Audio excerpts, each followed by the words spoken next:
Go paperless, how to save planning time and increase your students' organizational abilities.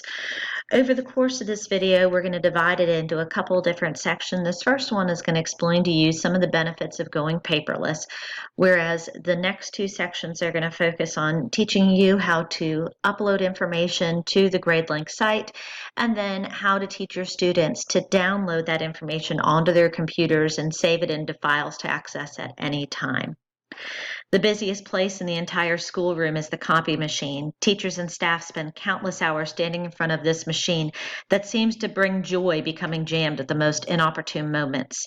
Businesses and medical offices have all made the switch to a near paperless environment, and education should begin to follow suit to help reduce teacher frustration and time spent making copies of various materials for students, and help students to increase their own organizational skills. There are quite a few benefits for teachers for going paperless in the classroom. The first is that you'll save time making copies. That's a pretty simple one. It also allows you to differentiate your instruction more easily on the GradeLink site. It also helps to enhance student learning. And you are preparing students for the digital world they're entering. Most of these students spend more time in front of screens than we do, and they're very good at it. But we need to prepare them for how to use digital information to be able to get along in the world. And also, some of the sites I'm going to explain to you later will have automatic grading functions, which will reduce time that it takes to go through all your student papers. And one of the best, in my opinion, here is no need to resupply lost material for that student who, every time you give a paper to them, it ends up in their cubby or their backpack lost for all eternity. Now, there are also benefits for students. This helps to engage them in their learning. This is something different, using the computer in a new way. It creates a sense of active participation in their learning rather than sitting back receiving information. And both those help them to enjoy school even more. A big one for the students is no lost homework. There's no more "I left the sheet at home." It's all on your computer. It helps them with organizational skills. In the same way you don't like those papers being tossed in the book bag or the cubby, it'll help them clean out those areas as well, because everything will be in folders or on their computer. And it allows quick feedback for students to improve their skills, whatever it is you happen to be working on. If you're doing writing, you can be interacting directly in Google Docs and see information immediately. Let's take a look and see how this would work on your GradeLink page.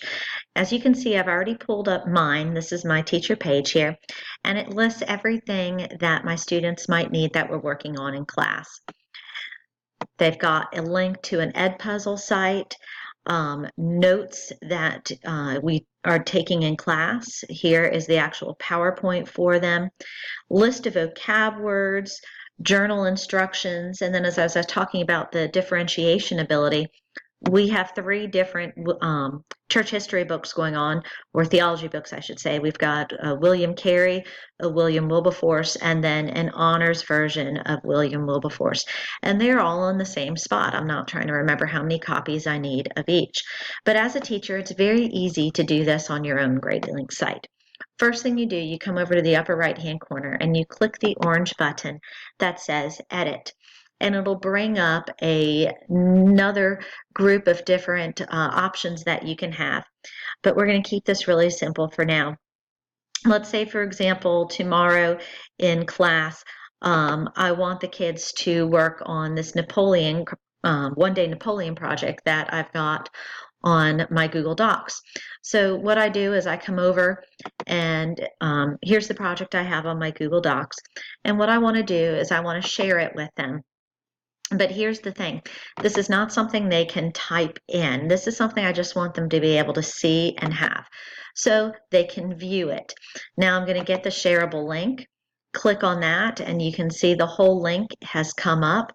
I'm going to copy the link, and then I can go back to my GradeLink site, and I can say that this is going to be Napoleon in a day. And then all you have to do is hit the Control V, and it's going to share the Google Docs document with them.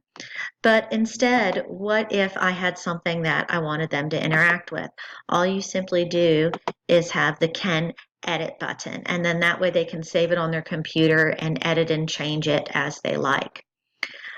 Next important thing with GradeLink is after you have finished this, you want to tell GradeLink that you want to save it. So you go ahead and you can click Save, Yes, and Update. If you push the Done button before you've hit Save, everything you added on will not come through for the students to see. So then you can click the Done button, and this is what your students will see when they look at your site, and this is how they'll be able to access the information. Now let's say I'm a student in this class and I need to answer the questions on William Carey. So I scroll down to the section, Read William Carey, and it says William Carey Questions. Open this attachment. You will left click on it, and when you do, let me pull the screen down so you can see, you'll see William Carey Questions Docx pop up here. That's because that was created in Microsoft Word. And then when you click on it, it opens up automatically. If you don't have Word on your computer, it'll ask you if you want to open it in Google Docs, and it'll go right there. Once the student has this page open, you want them to click on the words Enable Editing. And this now lets them go and type answers in saying what they read. So William Carey was a missionary. And so my answers are right here on the computer. I'm not worried about my handwriting. I'm not worried about a sheet of paper that's gone somewhere or possibly get lost or to have taken all the time to do this and then it's gone. Then they want to do is you come over to File and have them click on File and scroll down to the words Save As. Now at this point it depends on how they do things or how you would like them to do things. Normally I put these things on the desktop so that I can see them right away.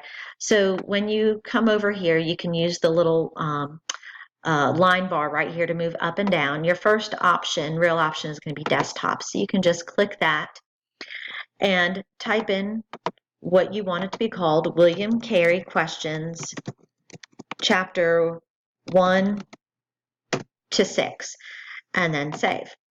And that's where William Carey is going to be. So that night, if for some reason I can't find it or it's disappeared, I can always go to my downloads. It'll be there. But then I can keep all my questions and answers in the same spot. That is a great way to do things for students in particular who sometimes tend to lose things and can't find things or say they never got them. It's always accessible for them online, even if for some reason they're not at school that day. Sometimes you want your students to visit outside sites that can help them increase their knowledge and practice time. For example, if you wanted them to go to your Edpuzzle site, they can simply scroll over it, highlight it, hit Control C, go over to another window and hit Control V, and it'll take them right there to that site so then they can watch whatever it was that you assigned for them. In this case, perhaps it was a video. Same thing works if you want them to practice information you've designed for them on Quizlet. As you can see under History, the students have a Quizlet link. And in this case, you don't have to copy and paste it. You can directly click on that link, but you could also copy and paste it as well. And so it takes you directly to the Quizlet link. This keeps everything in one place for students. You're not shifting around trying to find papers that you may or may not have copied, remembering how many copies you did make. Students have everything accessible in one location for them, and this starts us on that goal of going paper-free, saving us time as teachers, helping the students with their organization, and helping them learn to become digital citizens in their world.